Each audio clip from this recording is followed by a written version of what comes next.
Você conhece os tempos litúrgicos? Sabe o que eles significam e quais são os seus símbolos? A Igreja Católica é muito rica em símbolos e significados e, assim como o ano civil, usa os anos litúrgicos para explicar aos cristãos católicos de forma clara e simples o mistério pascal de Jesus Cristo. Então vamos entender um pouquinho mais a partir de agora.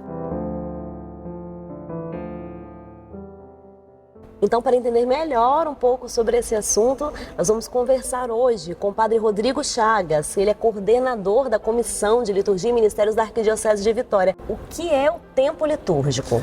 Então, na verdade, nós precisamos de um calendário. A humanidade precisa de um calendário. Nós seguimos, no nosso caso aqui no Brasil, na maior parte do mundo, o calendário cristão, desde o nascimento de Cristo.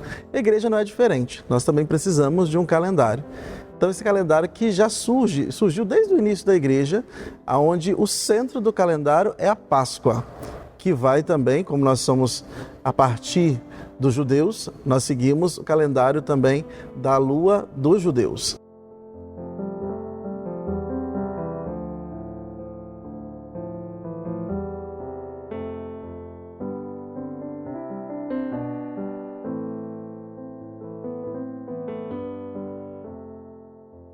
Então, vamos a partir da Páscoa dos judeus, que foi quando Cristo morreu, ressuscitou para nós, para nos salvar, para abrir o céu novamente para nós. E que começa geralmente no final de novembro, é diferente do ano civil, né? No final de novembro e vai até, então, o penúltimo final de semana também desse mês de novembro. São divididos em 3 anos. Esse ano tem vários tempos dentro dele, aonde vai se descobrindo, se revelando para nós o mistério da vida de Cristo, todo o mistério pascal de Cristo, da salvação. Então, por isso que nós temos o calendário litúrgico, temos o ano litúrgico, para nos aproximar mais da vida, dos passos de Jesus, do Rei do Universo. O primeiro tempo que nós temos, na verdade, a partir de um ciclo, que é o ciclo do Natal, e temos, então, o tempo do Advento. No tempo do Advento, nós preparamos o nosso coração para receber Jesus que vem, o nosso Salvador que está nascendo. Não nasce de novo, isso é importante. Nós não repetimos um ato, uma ação. Nós fazemos como que se acontecesse hoje. Então, por isso que não podemos falar que o Natal é aniversário de Jesus. Não é aniversário de Jesus. Jesus nasce no Natal. São 4 semanas que nos preparamos com um grande retiro que a igreja nos apresenta para receber Jesus que vem nascer. Depois, nós temos o tempo do Natal em si. Jesus nasceu, então vamos até a Epifania do Senhor celebrar o tempo do Natal. Começamos o primeiro momento do tempo comum com o batismo do Senhor. O Senhor é batizado, começa então a sua missão e vai mostrando, se revelando para nós quais os passos que nós temos que seguir junto com Ele para chegar à salvação. Entramos num segundo grande retiro que a igreja prepara para nós, que chamamos de Quaresma. Na Quaresma, então, durante 40 dias, nós jejuamos, refletimos sobre a vida de Jesus, sobre a nossa vida, sobre a nossa história, sobre a história da salvação e celebramos, então, a grande Páscoa, a salvação da humanidade. Cristo que abre novamente o céu, o paraíso, para que a gente possa entrar.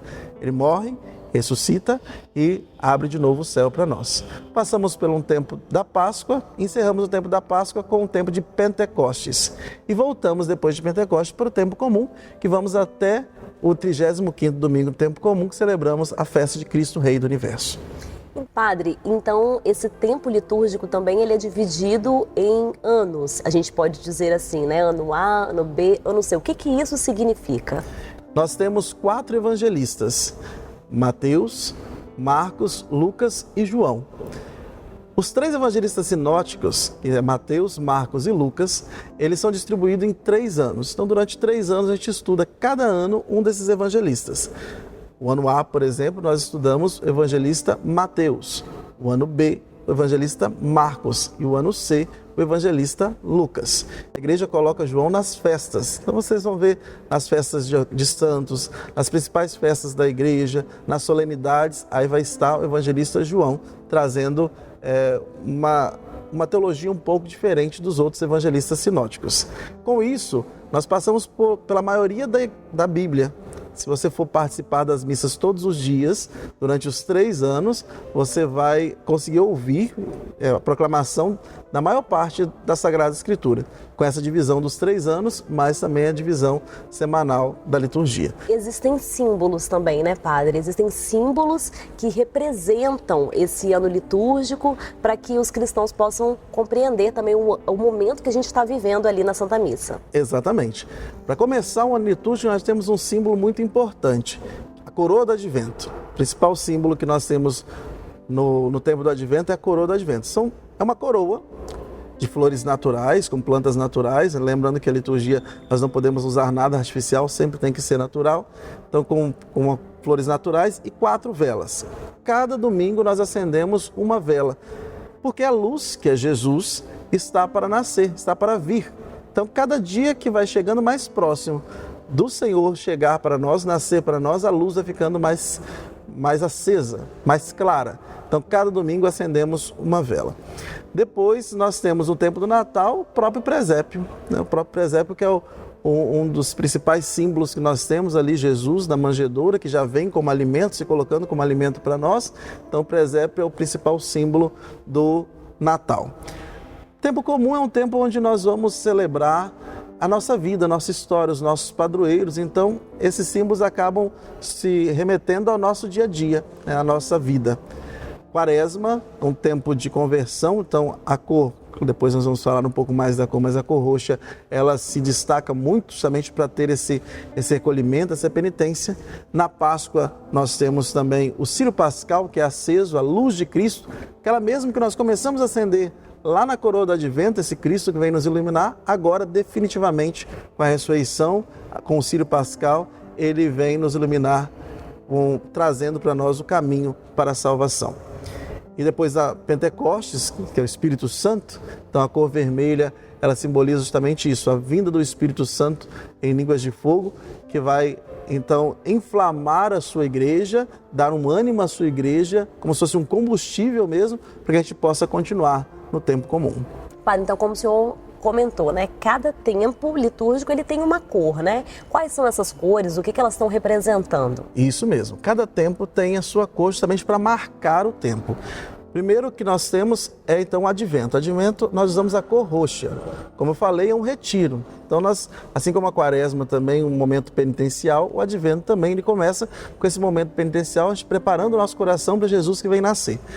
Com exceção do 3º domingo do Advento, que nós somos convidados a usar a cor rosa, porque Jesus está chegando, já está quase nascendo. Então nos alegramos, então colocamos um pouco mais de luz nessa cor, nesse roxo, né, que nós estávamos celebrando até então, para celebrar que Jesus já está chegando. Depois, nas festas, e aí começamos o Natal, nós usamos o branco, que pode ser das suas variações, branco, dourado, pode ser também prata, né? Um bege, tudo vai simbolizar a cor branca, que simboliza a Páscoa. Inclusive, o altar, por exemplo, que às vezes, erroneamente, em nossas comunidades nós usamos cores coloridas no altar, nas toalhas. Na verdade, nas missas sempre deve-se usar a cor branca. Isso é a instrução geral do missal romano que nos orienta.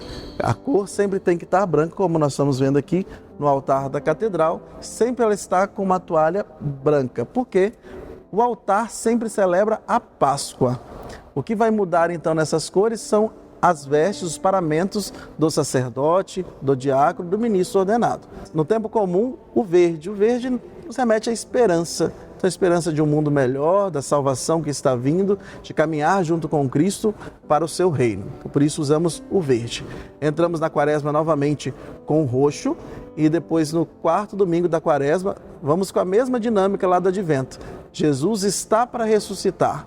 Então, nos alegramos com isso. Aí entra o róseo, no 4º domingo da Quaresma. Voltamos depois, então, com o roxo, durante a Semana Santa. Passamos pelo Tríduo Pascal, começando com branco, depois vermelho, depois branco de novo, celebrando a Páscoa, o tempo da Páscoa com branco.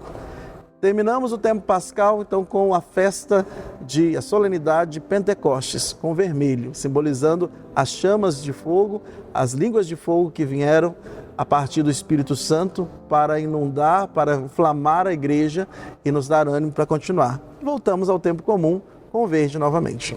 Hoje entendemos melhor a liturgia da nossa igreja e conhecemos o mistério de Cristo pelo ano litúrgico. Fique por dentro do nosso site oficial e acompanhe as nossas notícias: www.aves.org.br.